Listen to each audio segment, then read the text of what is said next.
अखन अहाँ सब सुन रहल छी अमचन म्यूजिक के शानदार प्रस्तुति।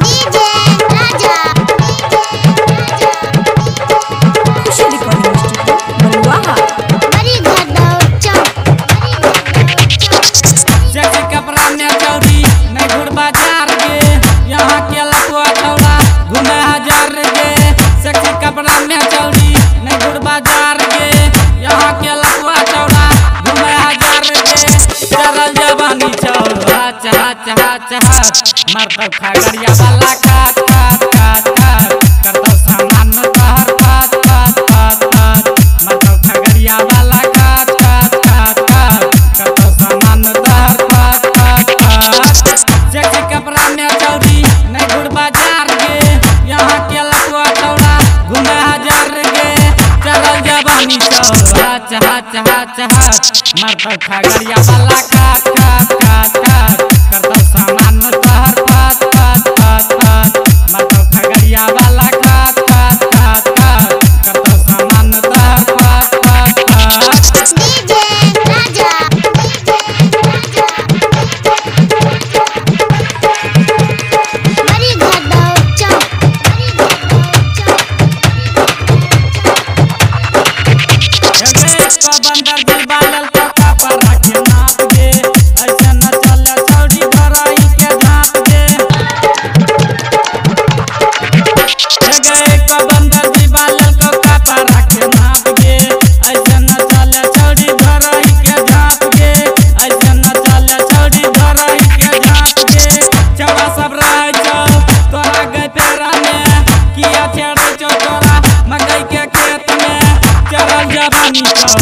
चहा चहा चहा मरतौ खगड़िया वाला काट काट काट काट करतौ सामान तहर काट काट काट काट मरतौ खगड़िया वाला काट काट काट काट करतौ सामान तहर काट काट काट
चरल जवानी में चाहिए तना गुमान गे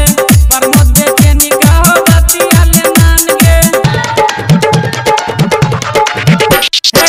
चरल जवानी में चाहिए तना गुमान गे प्रमोद बेचैनी कहो बतिया ले मान गे प्रमोद बेचैनी कहो बतिया ले मान गे चके कपड़ा में चौड़ी नहीं गुड़ बाजार गे यहाँ के लखवा चौड़ा घूमे हजार गे चरल जवानी चहा चहा चहा मरतौ खगड़िया वाला काट काट काट काट करतौ सामान तहर काट काट काट काट मरतौ खगड़िया वाला काट काट काट काट करतौ सामान तहर काट काट काट सखी कपड़ा में चौड़ी नहीं गुड़ बाजार गे यहाँ के लखवा चौड़ा घूमे हजार गे चरल जवानी चहा चहा चहा चहा